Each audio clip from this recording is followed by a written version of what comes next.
En un segundo estoy con ustedes. Estoy acabando un experimento muy importante de mi investigación y además ya les dicté ayer los apuntes. Los tienen en fotocopias hace años y ni por esas aprenden la asignatura. Me conformaría con que tan solo un 20% de ustedes aprobaran este año. ¿Pero qué hace usted? Sí, usted, el de la segunda fila. Deje el móvil ahora mismo, por Dios. Señoritas, dejen de cotorrear. ¿Cuánto piensan que vale el minuto de un profesor? ¿Se creen que es gratis? Conocemos la escena, ¿verdad?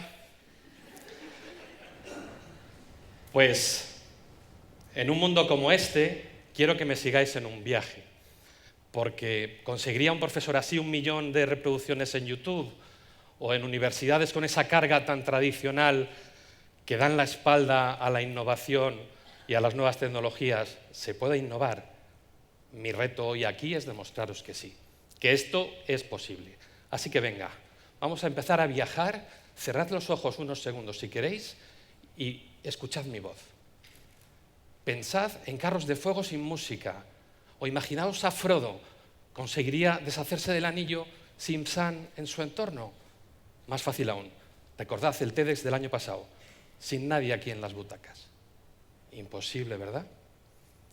Claro que sí, nos juega a la mente unas malas pasadas, porque recordamos al héroe, al protagonista, pero hay otros protagonistas silenciosos que, por obvios, nos pasan desapercibidos. Así que, volviendo al reto de hoy, en una universidad como la que conocéis, como la que nos imaginamos, ¿cuáles son los ingredientes para innovar? Vais a pensar que no es lo mismo en música que en historia del arte o que en matemáticas o física. Pues sí y no. Hay elementos comunes que son una constante en todo el proceso innovador y de esos son de los que quiero hablaros hoy. Lo primero, la famosa libertad de cátedra. Esa capa de invisibilidad que se han puesto muchos de mis compañeros para no hacer nada nuevo durante años. Cojamos esa capa y usémosla a favor nuestro. Lo segundo, alguien que quiera cambiar, que tenga la motivación, ese Quijote, ese friki, que quiera aprender nuevos métodos y sea hábil con la tecnología. Y esos locos, creedme, existen, aquí tenéis uno. Pero tienen que ser capaces de vivir en un entorno hostil, tienen que ser disruptivos.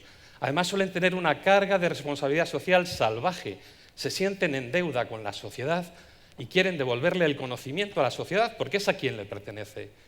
Creedme, yo pienso que no es más ignorante aquel que el que esconde el conocimiento para sí mismo.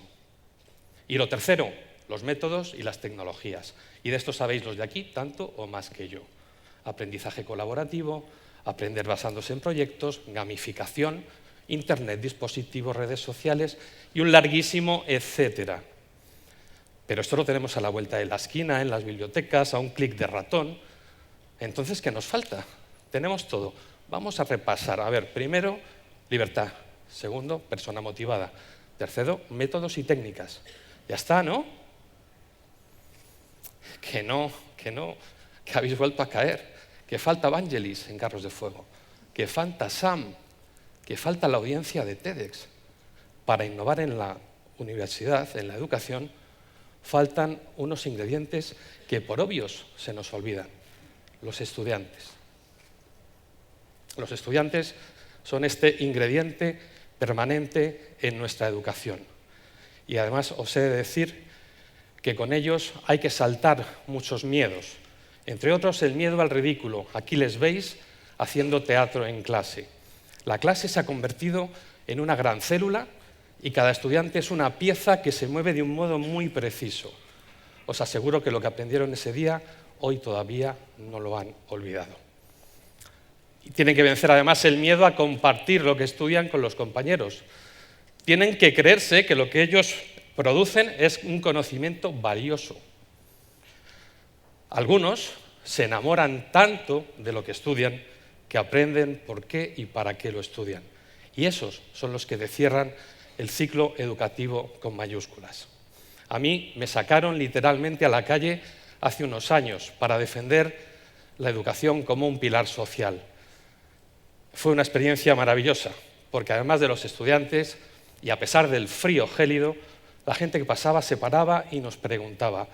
Y les pude explicar por qué es importante, por ejemplo, vacunar a nuestros hijos. Estos valientes son los que te hacen moverte y olvidar esa figura del profesor que todo lo sabe. Pero no es fácil. Hay muchos que no quieren participar en este proceso y siguen prefiriendo apuntes y clases magistrales. No les culpemos, estudiar así es mucho más cómodo, aunque sea menos efectivo y menos eficaz. Pero en cada curso hay unos pocos pioneros que te lanzan. Yo llevo en la educación desde que tenía 18 años, al principio como monitor scout, y llevo ya 20 en distintas universidades. Y estos estudiantes pioneros han existido siempre, aunque yo no fuera capaz de verlos.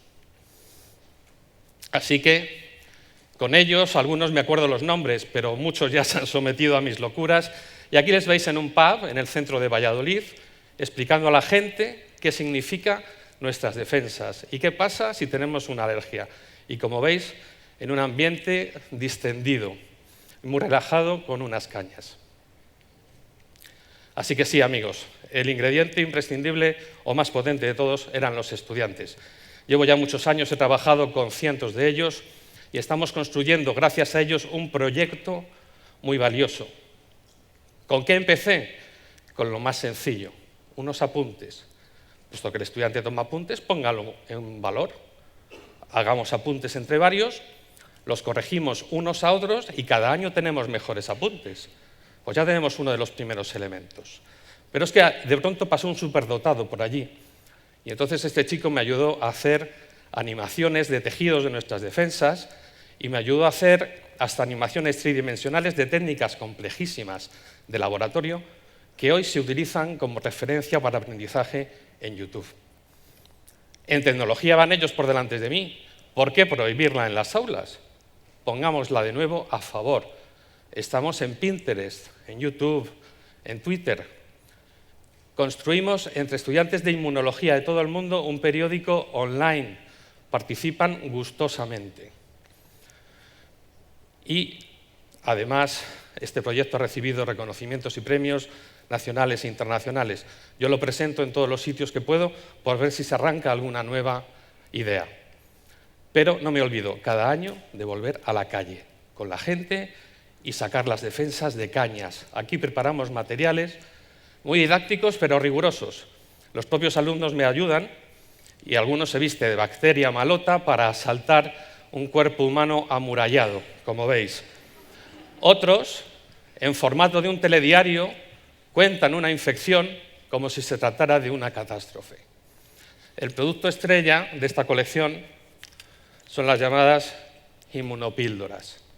Son unos mini vídeos del profesor de unos 5 minutos de altísima calidad, únicos en castellano. Se han traducido al francés y al inglés y se han reproducido más de 1.200.000 veces. Este conjunto de elementos es Inmunomedia, algo que empezó teniendo éxito en el mundo hispanoparlante, pero que hoy ha llegado a todos los rincones del planeta y ha servido para que estudien más de 250.000 estudiantes en 100 países.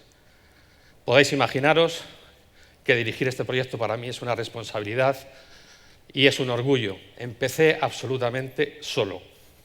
Se me fueron sumando profesores, universidades, técnicos especialistas y, sobre todo, estudiantes.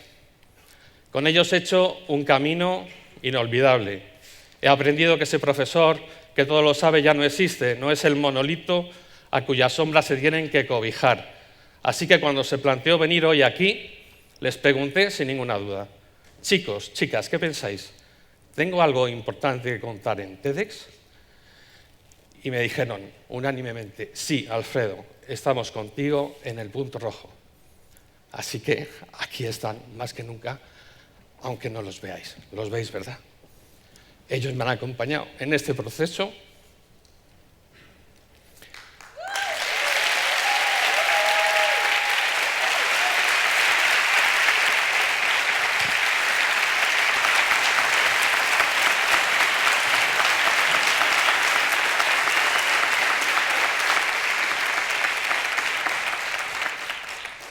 Gracias.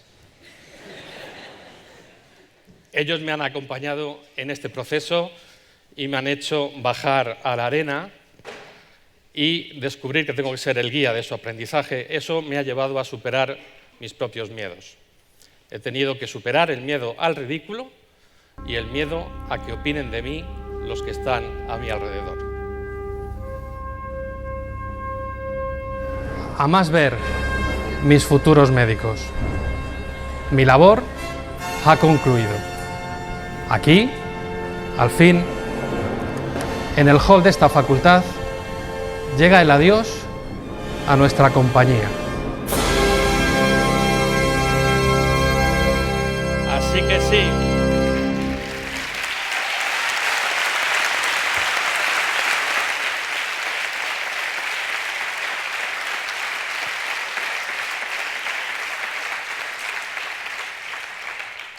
Se puede innovar contracorriente. Si lo sentís, os invito a que peguéis ese salto. Vais a sentir un vértigo y un miedo atroces que os van a atenazar, pero merece la pena pegar ese salto. Identificad esos ingredientes ocultos que tenéis alrededor y que os van a ayudar. Lo peor que puede pasar es que os hayáis reinventado. Y a mis colegas docentes de todas estas universidades que se resisten, les pido que se sumen al aprendizaje con mayúsculas. Conocéis los ingredientes, tenéis la metodología a vuestro alcance y los cómplices silenciosos están ahí esperándoos. Sí, ahora no tenéis ninguna excusa. Muchas gracias.